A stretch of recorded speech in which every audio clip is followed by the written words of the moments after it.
Good morning and welcome to Jackson Kelly's webinar on the EPA's Clean Power Plan, Understanding the Plan, the Opposition, and the Years Ahead. Before we get started, I'd like to take a moment to address some administrative issues. Because we want to limit the presentation to no more than 60 minutes, questions will be answered at the end of the presentation. For those of you participating from your computer, questions may be submitted using the chat pane located at the bottom of your screen. Secondly, if you have any technical questions during the course of our webinar, you may use the chat pane or send an email to marketing@jacksonkelly.com. The full presentation will be sent to you via a web link following tomorrow. Included in the email will be a link to a voluntary survey. We will use your responses to the survey to plan future webinars and events. And all participants' phones have been muted, and the presentation is now being recorded. We thank you all for attending, and I'll turn it over to Janelle. Janelle? Hi, everyone. I want to thank you for joining me this afternoon for what will definitely be an informative presentation and hopefully be an entertaining one as well. So we're going to jump right in because this is running at right about an hour. So this is Understanding the Clean Power Plan. First, we're going to do an overview of the Clean Power Plan and basically answer the basics of the plan. Next, we're going to move on to the legal challenges and opposition arguments and answer the question, why are private companies and states suing over the plan? Next, we're going to answer what are the potential impacts to industries? What do industry leaders and the public have to say about this rule? And finally, we're going to talk about implementation and look ahead to June 2015 when the rule is set to be finalized. As a way of a timeline, June of 2014, so just a few months ago, EPA announced its proposed rule for the Clean Power Plan. The proposed rule was then published in the Federal Register about 2 weeks later. The public comment period is currently open, and it will end on December 1st of this year. That is extended from October 16th. It was just extended about a week ago, 45 days. As of right now, the proposed rule is set to be finalized in June of 2015. The deadline for states to submit their initial compliance plans will follow a year later in June 2016. There are then extended deadlines for states to file their plans. There's a one-year extension for single-state plans and a 2-year extension for multi-state plans. Then beginning in 2020, states must begin making the reductions.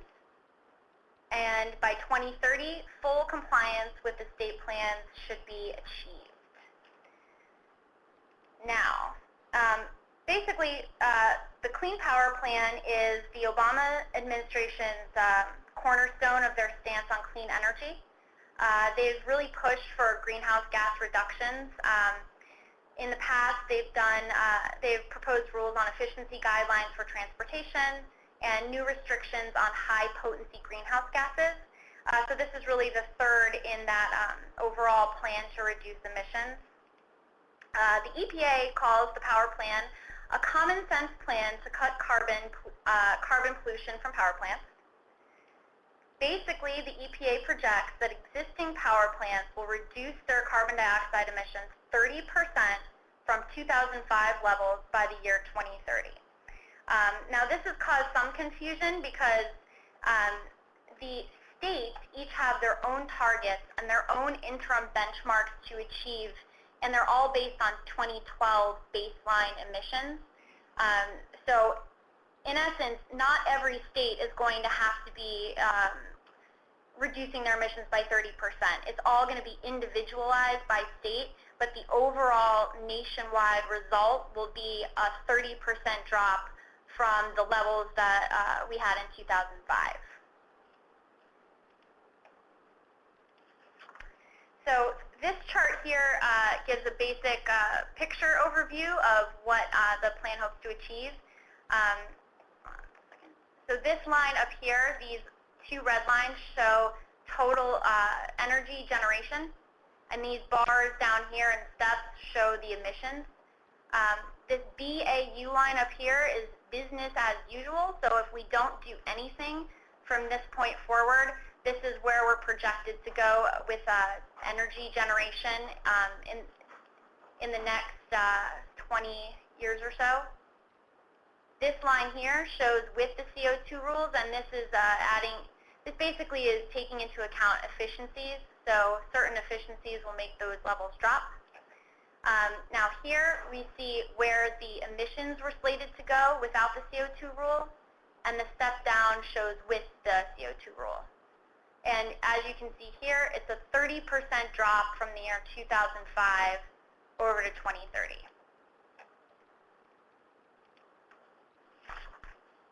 So the biggest question is, how did EPA come up with all of these individual state targets for emission reduction? What they did was they calculated what could be achieved through this system called the Best System of Emission Reduction, or BSER.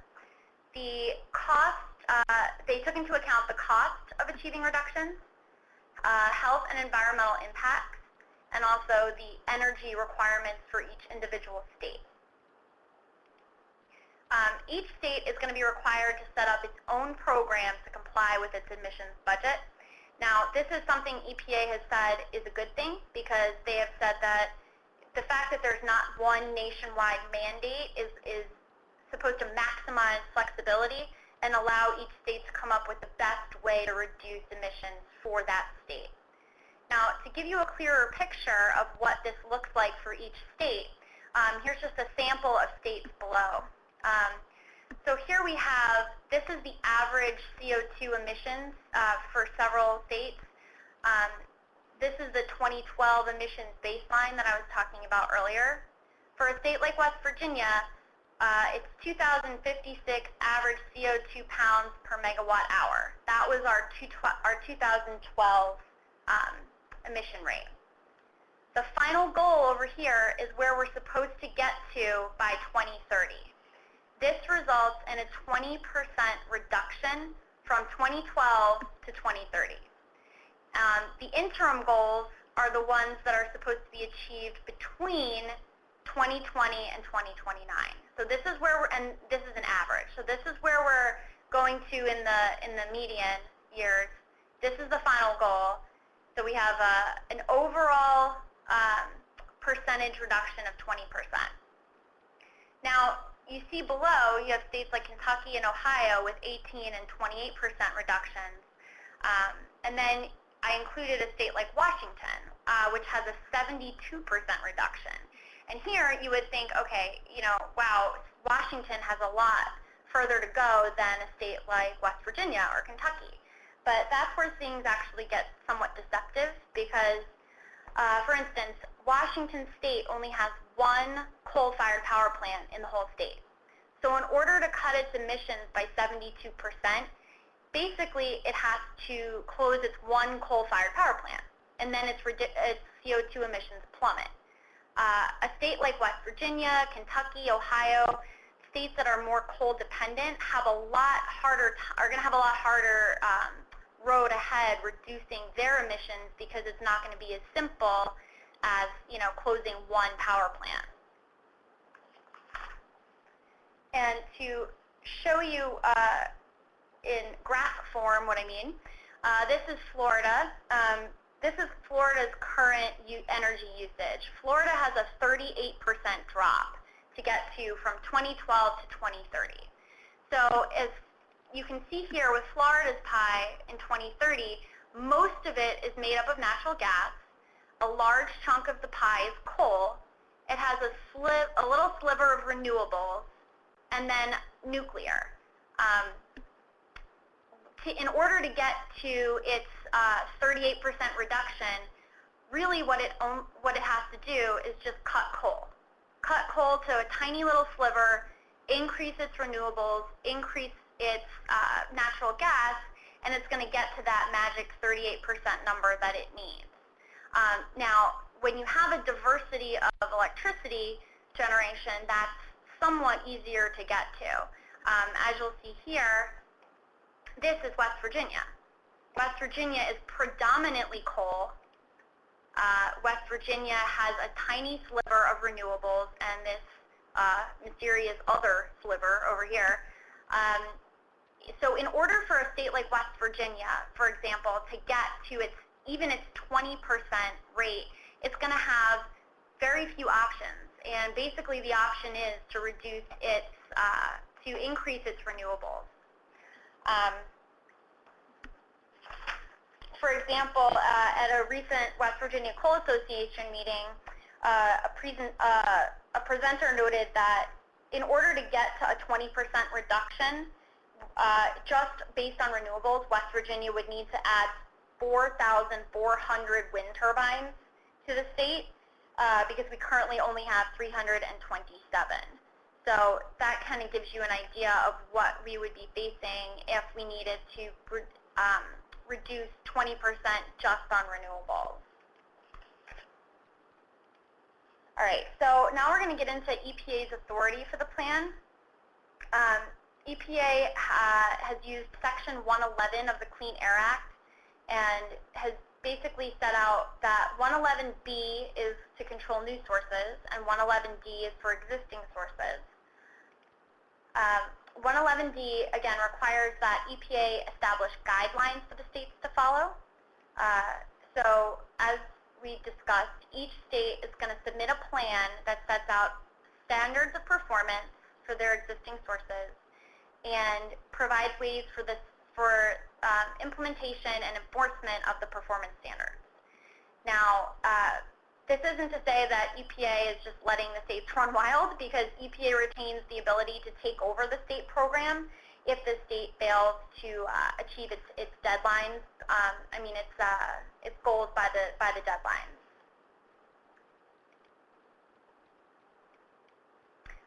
And one of the important things to understand here, in order for the building blocks of the power plan to make sense, is just to have a basic understanding of how electricity is dispatched across the states.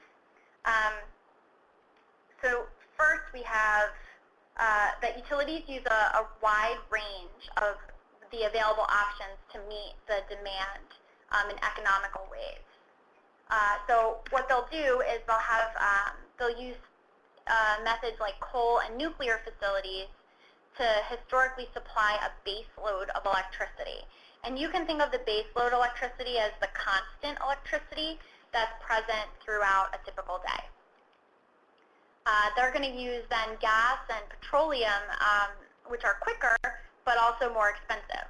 So then they'll use those methods to handle the excess or peak power demands throughout the day. So that's a good example of that would be, when everyone comes home from work at 5 o'clock and everyone turns on their heat or their air conditioning and their appliances, there's a surge or a peak in power demand.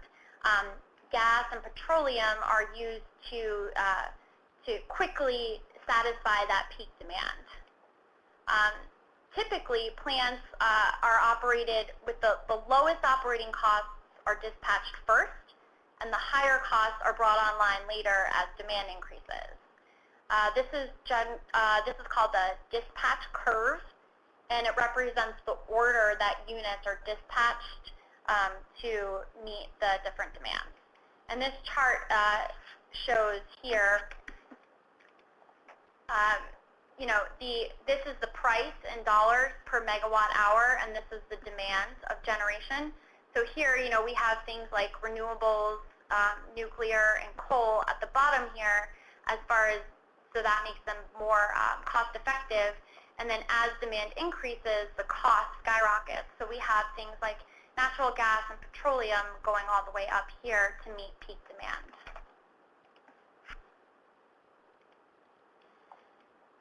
So here are the 4 building blocks as written by the EPA. And this is what the EPA used to look at as far as how each state's budget was going to be put together. So they looked at all of these four things.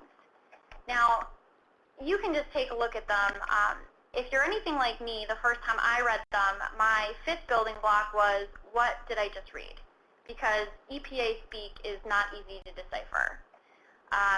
I've tried to break it down for you, and instead you can just remember 4 building blocks this way as improve, shift, replace, and reduce. Those are essentially the 4 building blocks. Now, the first block is improve. What is that translated into? Basically, it's improve operations at current coal-fired power plants to make them as efficient as possible. So the EPA assumed that all coal-fired power plants could be made 6% more efficient by doing things like upgrading the equipment, the operating procedures, and maintenance practices. This will be done at a cost of $6 to $10 per ton of CO2 and result in essentially more bang for your buck. You're going to get more electricity being generated by each ton of coal if it's more efficient. And this is about 12% of the plan's estimated CO2 reduction. Now, critics of this block have said that this is completely unrealistic because as a cost-saving measure, if these plants could be made more efficient, they would have been already or have been. The overarching concern here is that there were many increases in efficiency over the last 5 to 10 years, and it's essentially been all the low-hanging efficiency fruit in that the efficiencies that were done that were cost-effective and that were practical have already been done. So here, that again is the pushback to this block is that this 6% assumption is not really realistic. So block 2, shift. Here we have the translation of the EPA is they're asking us to shift the order of the supply chain and use less carbon-intensive PGUs as electric generating units. Use less carbon-intensive before more carbon-intensive. So whereas before, the dispatch would have been, if you remember that chart, by cost, now we're going to supply by carbon, least carbon before more carbon. The rationale here is to assume that a state with natural gas carbon plants, carbon capture plants, could increase capacity to 70%. And then that's how they determine each state's natural gas capabilities. And the flip side of that is that they're essentially penalizing a state that can't get to 70%. So they're going in saying, okay, if you have a natural gas plant, you can run it at 70%, and if you don't, that's your own fault, and we're gonna, you're gonna have to make up that difference in some other way. And you can see the costs, and this would result in 31% of the CO2 reduction. The third block is replace. Instead of shifting the power supply here, they're asking states to replace high CO2 emitters with low CO2 emitters. So basically nuclear and other renewables. So how much coal can you replace with nuclear and other renewables? That's what the EPA looked at. The rationale here is that the EPA basically understood that not every state could, not every state has a nuclear facility. Not every state can invent ways to increase their renewables. So they divided the U.S. into 6 regions instead of doing it state by state. And they basically have, they came up with a number that each state had the capacity to have X% renewable growth and X% nuclear growth. And for nuclear, it's the pushback here is particularly critical because they assume that there are 5 new nuclear units that are being built currently, and there are a slew of nuclear plants that are slated to close, which they call at risk. The nuclear number that they have assigned to these regions is assuming that the new units are going to be running at 90%, and that they're going to be able to retain these at-risk nuclear facilities and then run them at 90%.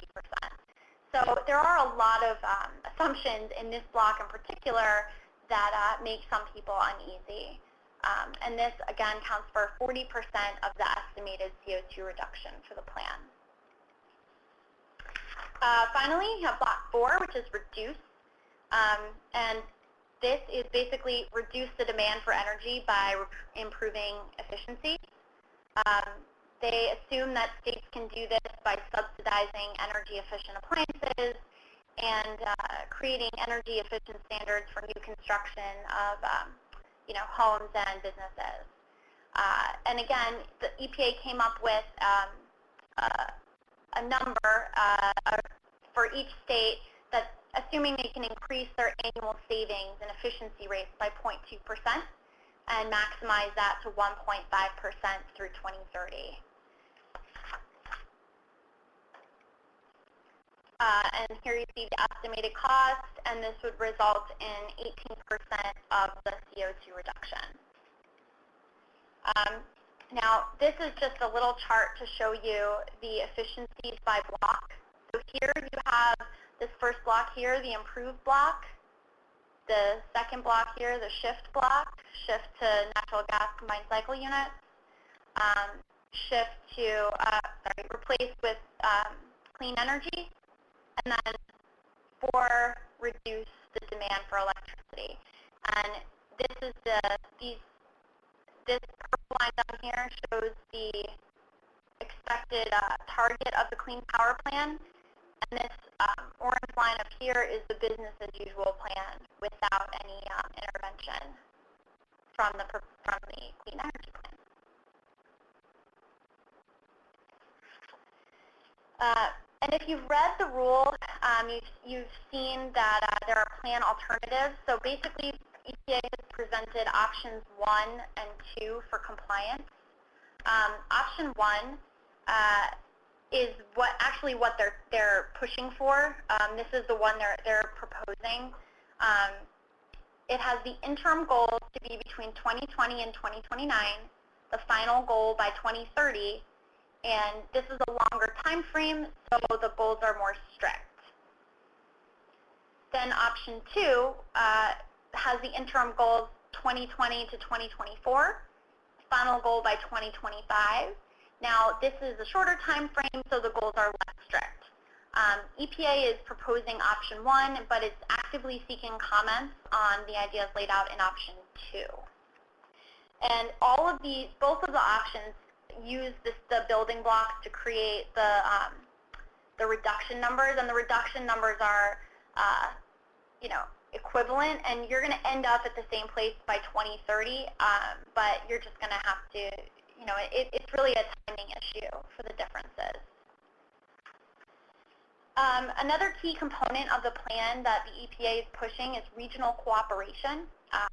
They have basically said that states alone may have a really hard time meeting their quota as far as reductions.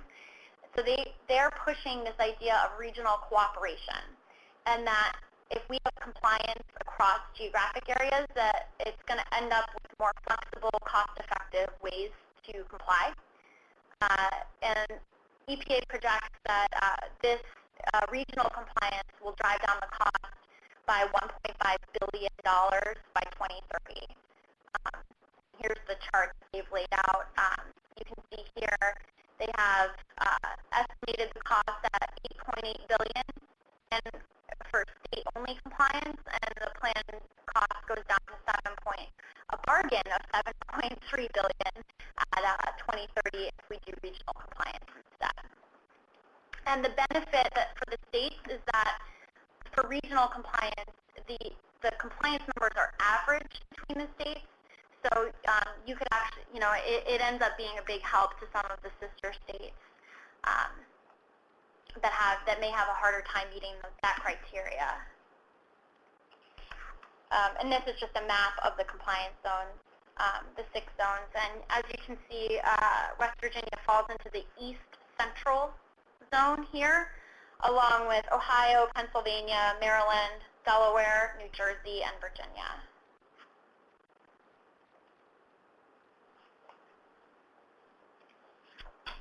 So what are the anticipated benefits of the power plan? EPA has, in addition to the efficiencies and what they call cost-saving efficiencies, they've also proposed this idea of the social cost of carbon, and this is supposed to capture the ideas that are not necessarily quantifiable, and they have to do with improved human health and climate benefits. And they think that they anticipate that this carbon plan will end up with reduction in smog, agricultural issues, coastal flooding, severe weather, fewer hospital admissions for things like respiratory and cardiovascular issues, fewer emergency room visits for other respiratory issues, and result in fewer lost work days and lost school days. So, moving along to the more exciting aspects of the rule are the legal challenges and the opposition arguments. If anybody, if you've been seeing this in the news, this has been a pretty controversial plan since it was introduced in June. So immediately after its introduction, there were 3 congressional actions to basically stop the plan. The first was June 3rd, so the day after the plan was introduced. The Coal Country Protection Act was proposed by Senate Minority Leader Mitch McConnell. This would require the EPA to do certain things before the rule could be finalized. And one of those things was to demonstrate the proposed rule would not create job loss or cause an increase in electricity. Basically, the electricity price increase is a given, and EPA has already said that would happen. So this bill was immediately blocked the next day by Senate Majority Leader Harry Reid. Blocked. Second congressional action, Representatives McKinley and Ray Hall of West Virginia introduced the Protection and Accountability Regulatory Act of 2014 on June 9th. There they are. This would prevent EPA from regulating existing, new, or modified power plants at all over the next 5 years. This has been referred to a House subcommittee on energy and power, where it is now awaiting a vote. The final action was on July 14th. In July, the House Appropriations Committee drafted a bill to essentially block the plan by defunding the EPA 9%, which would have brought it down to 1989 levels. So they really went for broke on this one. The bill passed the Appropriations Committee 29 to 19, and it will now go to the floor for a vote by the full House. There was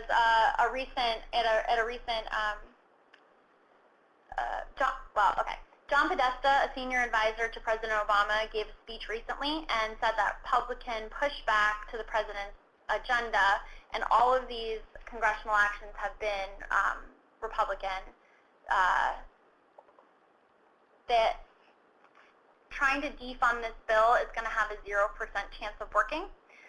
But still, it doesn't account for the fact that there are two of these bills are still around and still awaiting a vote. So now moving on to the civil suits, there are also private companies and states that are suing over this Clean Power Plan in some way. Here are the 4 that have currently been filed. 3 of them have been filed by Murray Energy Corporation against the EPA, and one of them was filed by the Attorney General of West Virginia, along with other Attorneys General of different states. For those of you that don't know, Murray Energy is a large private coal company, and it has active mines in Ohio, Illinois, Kentucky, Utah, and West Virginia. So now we're going to go through the cases and try to explain what the opposition is to the bill. Murray Energy 1 is what I'll call the first one, and it's been filed in the D.C. Circuit. It has by far garnered the most press because there are actually a lot of interesting legal arguments to it, and as much as critics have wanted to say it doesn't have any merit, a lot of people have come out in support of it. So a quick timeline, Murray filed the petition for extraordinary writ with the D.C. court on June 18th. And this is a special type of filing that allows Murray to bypass the lower court, which is the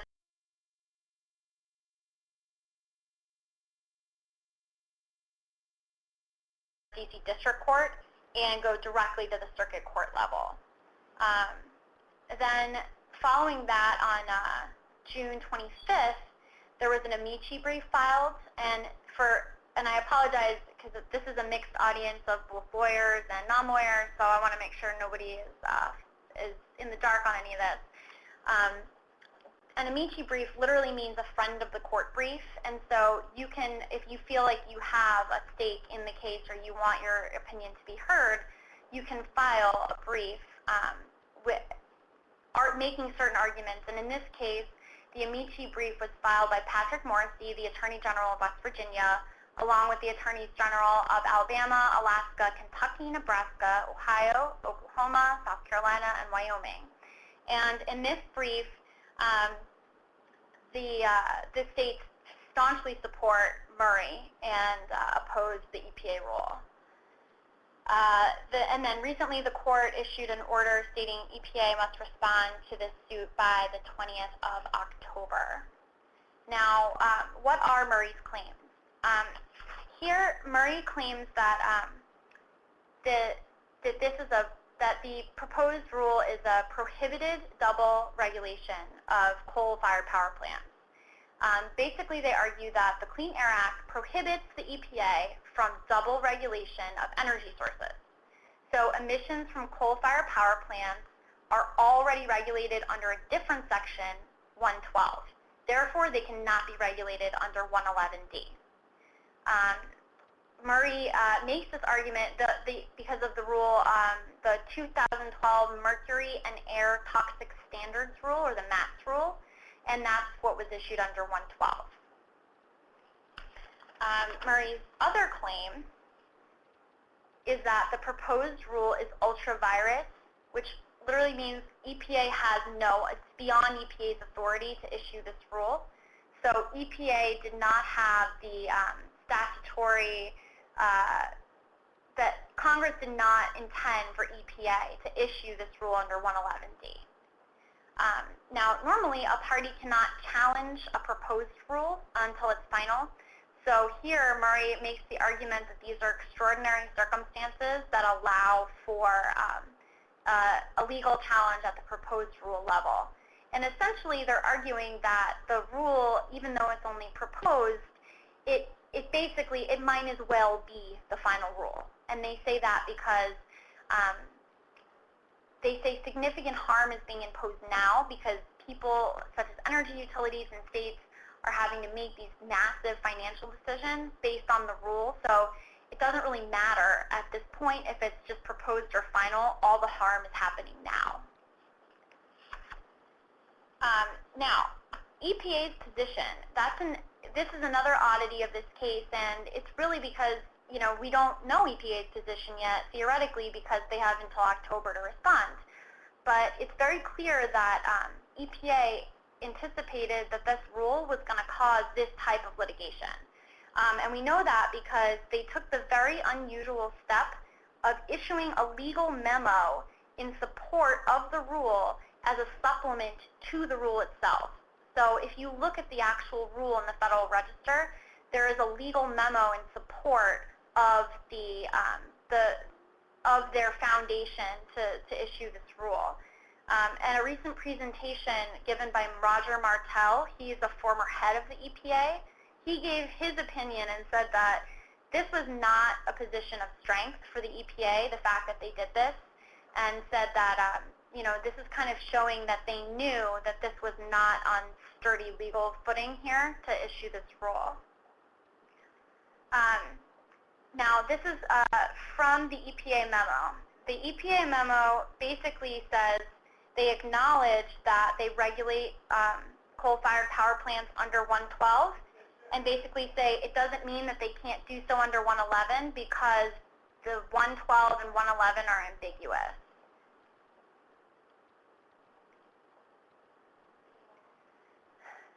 Now, EPA says its authority under 111D is legit because the section is ambiguous. Now, what is that really, why is that significant? Here is a critical distinction because as an agency, if the agency can prove that the statute is ambiguous, meaning they can't really tell what Congress intended, that means that they get almost complete deference by the courts to interpret it however reasonable. So EPA being able to interpret 111D as reasonable is a very, very low bar for them to have to meet. So essentially, EPA can show it's ambiguous. They can say, hey, we think that they gave us the right to regulate under 111D and 112. Now, where did this argument of ambiguity come from? It came from the 1990 Clean Air Act amendments. This is where things get very interesting and very technical. Essentially what happened is there was a round of, the Clean Air Act has been around for, decades. So in 1990, they updated it and amended it. The House and the Senate both made different amendments to these sections. They made different amendments to sections 111 and different amendments to section 112. This is not uncommon, but typically what happens is that any differences between a House version and a Senate version are reconciled, and then one version of the bill gets presented for signature by the President, and that's what's signed into law. Here, that just didn't happen correctly.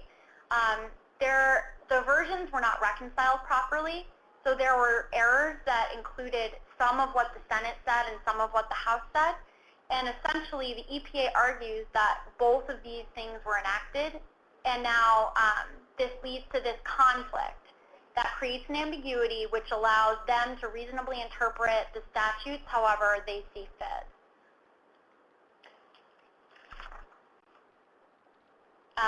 And then at this point, this is where the Attorney General brief comes into play.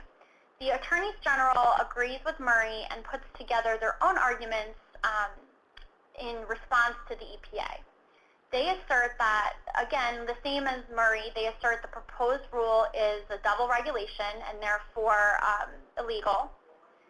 They say that this alleged ambiguity in the 1990 amendments is just a clerical error and nothing more. And they say even if it is ambiguous, EPA's interpretation is still wrong according to rules of statutory construction. Some brief points about the brief points. Ambiguity, again, they say that it's a simple drafting error that's actually very typical of today's complex legislation where legislation can go on for hundreds of pages, that these types of drafting errors happen, and that doesn't mean it's an ambiguity. So basically they admit that the House and the Senate did make conflicting amendments, but their way of arguing it is that there was only one amendment that survived that was substantive. And so what they describe it as is substantive amendments change the aspect of the regulation itself, whereas a conforming amendment is just a housekeeping amendment at the end that's intended to kind of clean up a section after the substance itself is changed. So one example that they use would be, if you change the substance of one of the legislation, then at the end you would have to go through and change, the page numbering, or you would have to change the internal cross-references, and then that itself does not create an ambiguity. So what they say is that when there's a conforming amendment conflict, and it conflicts with a substantive change, you just apply the substantive amendment and you ignore the conforming amendment. So their overwhelming opinion is that you can't just find some clerical error in this massive legislation and say it's an ambiguity that allows you to essentially create something as massive as the Clean Power Plan based on some sort of technical mistake. All right, so now we're moving on to the West Virginia state case, which is filed in the DC Circuit as well. Here, the timeline of the case, one second. So basically, there was a settlement agreement between EPA, the states, and certain environmental groups where the EPA agreed to regulate CO2 from existing coal-fired power plants under 111D. Now the states have filed a petition in the D.C. Circuit to say that that settlement agreement was illegal because, again, we see the double regulation argument. They say, you know, since coal plants are already regulated under 112, that settlement agreement you entered into is illegal. The interesting point comes up here where a motion to intervene was then filed by another set of states. So basically, the line can be drawn here where it's the coal-producing states versus the clean energy states here, and they're now fighting each other because these states are saying that their citizens are suffering from injuries consistent with climate change, and given that, they have a right to intervene in the suit and fight for the EPA. And then at the very end here, the latest move in the case is that EPA filed a motion opposing the petitioner's motion to expedite. And EPA has basically said there's no concrete injury to the coal-producing states, and therefore we're not, you know, this needs to be shelved until the rule is finalized. Murray 2 is the second case that Murray filed in the D.C. Circuit Court. Essentially, it's very similar to their first suit in that they filed this time a petition, not a writ, and they're arguing the proposed rule is illegal again. They're saying, however, that they're challenging EPA's authority to issue the rule, not actually any substance of the rule. Murray filed a statement of issues, and they basically track their arguments in their first case along with the Attorney General amici brief. They ask for the court to determine this double source prohibition, the status of the U.S. Code after the amendments, and that goes back to this idea that EPA is asserting the U.S. Code is all convoluted and messed up and ambiguous, so they're asking the court to determine that. And they're also asking the court to declare that EPA's Clean Power Plan attempts are arbitrary and capricious, which basically would undercut their argument that what they're doing is reasonable, as a reasonable interpretation. And the court has ordered motions in that case by October 23rd. And finally, we have Murray 3, which is the case that they filed in the Northern District of West Virginia. In their amended complaint, they're taking a different tact in this case. This was filed even before the Clean Power Plan came out. They're claiming that under Section 321A of the Clean Air Act, states that EPA must evaluate the potential job loss which could result from different clean air regulations. This includes investigating plant closures or job loss. So they're seeking a declaratory judgment and injunction requiring EPA to conduct these types of evaluations prior to finalization. The interesting part here is that EPA filed a motion to dismiss at the end of June, and the court actually just denied that motion to dismiss. Now, EPA has spoken out and said, you know, the issues were only jurisdictional and not substantive, but it's still looked at as a win for Murray in that it's, you know, the court didn't think that it was a completely frivolous case. So now we're going to look at the legal road ahead. UARG versus EPA is something that people have said will put the power plan on shaky legal ground. UARG is a recent Supreme Court case that actually came out in June, the same month that the power plan came out. Basically, UARG is a utility air regulatory group versus the EPA. And here, the EPA asserted very broad authority to revise what the seemingly clear statute so that they could implement these regulations of greenhouse gases in a way that was easier for them. Now, the court came out against this and basically said, when an agency claims to discover in a statute that's been around for forever, essentially, some unheralded power to regulate what is a significant portion of the economy, they're going to greet it with a measure of skepticism. And that's actually very important because some people have said that that is exactly what's going on here, that they looked at Section 111D, which has only ever been used 5 times in the history of the Clean Air Act, and have said, and EPA basically said, oh, look at what we found hidden in 111D, this power to create the Clean Power Plan. So some people have said that UR puts the power plan itself in jeopardy, or their ability to regulate in jeopardy. The court also said that it would be unreasonable, not to say outrageous, for EPA to insist on seizing expansive power when the statute is not explicit. And another legal issue here that could potentially pose a problem for the power plan is this idea of looking outside the fence. And essentially it's asking the question of whether EPA can hold other industries liable for the reductions that need to happen in order to meet the state reduction requirements. For example, it basically boils down to, is the source that EPA is allowed to regulate the source of the emissions itself, such as the power plant, or the emission system as a whole, such as the power grid.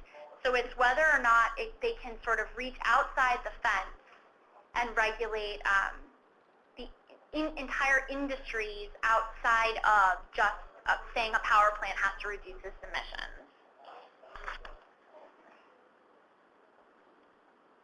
All right, so now we're going to talk about the potential impact to industry.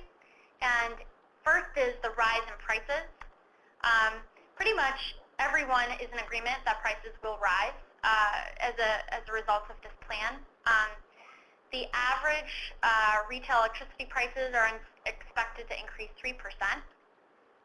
Monthly electricity bills, now these are EPA's numbers. So EPA expects increases in 2020, but then a decline by 2030 based on energy efficiency and reduced usage. So based on some of those blocks, those building blocks, they're expecting the bills to actually decline by the time the plan is fully implemented. We also have an average delivered coal price is going to decrease 18% as demand decreases, and coal production for use by the power sector is going to decrease 30 to 32% as demand decreases as well. Now, another big concern industry-wide are these reliability concerns over the potential harm to the power supply itself. Some people have come out to say that yes, economics are important, but they're actually even more concerned over reliability. And essentially, reliability is going to be, do we have the power capacity necessary to supply the U.S. in times of desperate need of electricity, such as different weather conditions.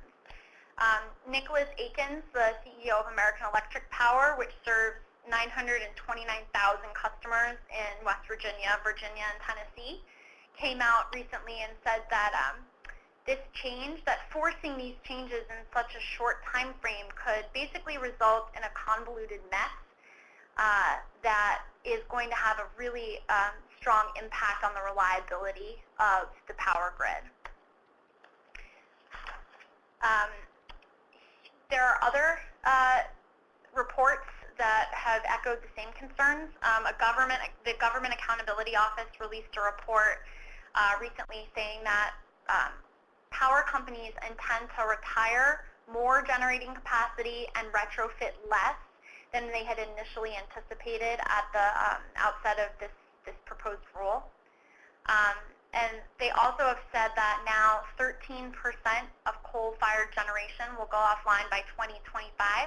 That's actually 1% more than their highest estimate, because initially they had estimated 2 to 12% would go offline, and now they've already predicted that the low end of that number is 13. This raises concerns about having enough electricity supply to meet the demand of certain situations. And this could lead to an increase in brownouts and blackouts.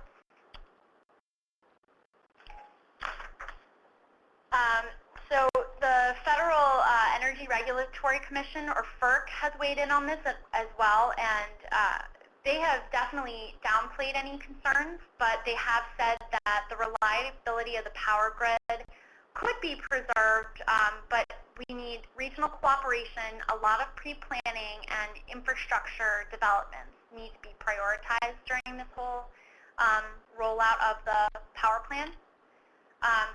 FERC Commissioner Philip Moeller has said that the EPA and FERC really do need to work together to examine the reliability implications, and this needs to be done in order to avoid unintentional consequences. FERC has also acknowledged that this rule will definitely lead to an increase in power costs. In addition to reliability concerns, 18 current and former state public utility commissioners have echoed this in a letter to the EPA. They said that the proposed rule fails to forecast the serious economic and reliability impacts of eliminating coal, and that basically the reliability is definitely a concern as coal is shut down. And all of them have pointed to the polar vortex that happened in 2013 across the East Coast, and many of those utilities have pointed out that they relied heavily on coal to make sure that no blackouts happened, and to meet the incredible peak demand that happened during those freezing temperatures. So EPA has actually held several public hearings across the country to ask people to speak out with their comments on the rule. At a recent hearing in D.C., there was a Kentucky Coal Association President, Bill Bissett, spoke out about the reliability of the power grid, potential job loss, economic destruction from phasing out coal, and stated that about 36,000 Kentuckians depend on the coal industry for work. Also, Shelley Moore Capito of West Virginia recently testified at the hearings that the federal government has no business picking winners and losers in the energy economy, but that's what they're doing here, and that states like West Virginia that are coal dependent are really going to suffer through this. And keep in mind, it's not so much the coal, cutting one or two coal plants here. It's the fact that as people or states around the country drastically reduce their coal consumption, the market for coal is going to decrease. Which brings us to the public. What is the public saying about it? The public comment period was recently extended, as I mentioned earlier, to December 1st. There are hundreds of public comments coming in every day to the EPA website. As of mid-September, there are over 193,000 comments filed, and so we, anyone can comment, and it's a really interesting and great aspect of these rules. And so if you have anything, any concerns, any comments, the EPA encourages you to go online and submit your comment. So why comment? The agency is required by law to listen. Under the Administrative Procedures Act, the agency has to read the comments to the bill, the proposed rule, I mean. It could very well impact policy. So public participation does matter, and especially where EPA, like this throughout this rule, is asking for public participation and asking that that people weigh in on the different options. It allows, the public and the EPA to interact and really gauge how the public feels about this rule. And finally, this idea of distributed expertise. No agency has perfect knowledge, and so, it could be, your comment could be the one that alerts EPA to some unforeseen option or unforeseen consequence of the plan. So, it is an important aspect to take advantage of. So I just thought I would show you a handful of the comments that are currently available to anyone on the that wants to log on to the EPA website. The comments are wide-ranging, so there are some very well-reasoned and thoughtful comments. This one is by the Alaska legislature. And, details a lot of the different issues that are going to impact Alaska given the proposed rule. There are some more succinct comments from the general public, like this gentleman who just asked the EPA to please stop. We're not quite sure what he means, but his comment has been recorded. And finally, there's some pleasant, if very confusing comments, such as this lovely lady, Caroline, who decided to tell the EPA that her son is treating her to solar panels on her roof of her beautiful Victorian home with a wraparound porch and panels also on her 2-car garage, and she will really save some money. So, as you can see, some comments provide more insight than others, but don't be afraid to voice your comments and concerns because everyone else already is. So you definitely have something to contribute to this conversation. So finally, moving on to implementation and the look ahead, what to expect from the final rule. EPA is working under a presidential mandate to lower CO2 emissions. So they've said publicly many times this rule is not going to go away, and it's certainly not going to go away quietly. So it's possible that EPA will amend the proposed rule in some way before it's finalized, but it's very likely that it's going to look substantively similar to the proposed rule. So, they may adopt certain options here or there, they may change certain things, but for the most part, the rule is here to stay because too much time and energy has been put into it to really, to scrap it, essentially. That's not going to happen. And to remember that challenges to the proposed rule, they most certainly do have merit, but there's a very long uphill battle that these challenges, like the court challenges, have to face before anything is actually going to change. And it's a foregone conclusion, it's a given, that with all the controversy surrounding the proposed rule, that the lawsuits are going to be fast and furious when it's actually finalized, because it's even easier to challenge after it becomes final. And overall, the EPA does have the upper hand in this scenario because the legal system is many things, but SWIFT is not one of them. And so, it's going to take a long time for courts to sort out these challenges that would eventually invalidate the rule. So as the states look forward, EPA Administrator Gina McCarthy has publicly stated on several occasions that states and power regulators need to start taking immediate action to meet their CO2 budgets. And no state wants to be at a competitive disadvantage if these suits fail to stop the plan. So even those states that are suing to stop the Clean Power Plan are taking some steps to prepare or comply or deal with the rule. Kentucky, which is suing against the plan, has still held meetings to discuss preparations. South Dakota is preparing to comment on the plan. West Virginia has held meetings with industry leaders and government. So essentially, if you think this rule could impact you, do not wait.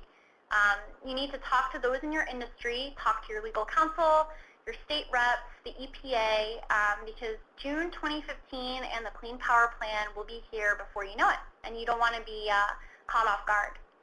So our final slide is, what does this all mean?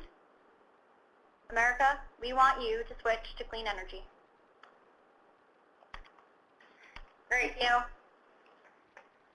Thank you, Janelle. Again, thank you everyone for participating. Do we have any questions? Mr. Ludlow. What mechanism do the states have to force a company to shut down a coal plant within a date? Air permit? Or within a state? I apologize. That's actually one of the issues that is at issue with the pushback to the blocks. I can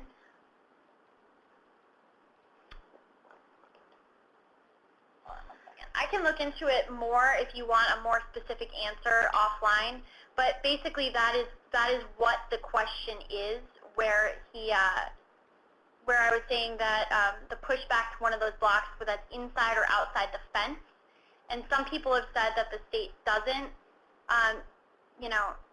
have the ability to do that, or does, and that's actually what's in contention right now.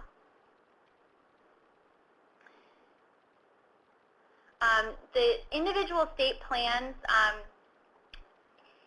the DEP, I know the West Virginia DEP is taking the lead on writing the state plan for West Virginia. If you want to learn about state plans individually, you can actually go to the EPA proposed rule, Clean Power Plan proposed rule website, and they have a whole, it's called like a state toolbox, and they have a state plan toolbox that will allow you to kind of look through different estimates and look through different planners as far as how to set up a state plan. But again, the only one I know specifically is that the West Virginia DEP is taking the lead on writing its plan. And why don't I will be glad to include the link that you mentioned to the toolbox in our follow-up email to folks with this webinar. Yeah. Great. Anyone else? Well, we've gone a few minutes over 1 o'clock, but we appreciate your time. If you have any questions, please feel free to reach out to Janelle or any of the individuals that you know at Jackson Kelly. Thank you.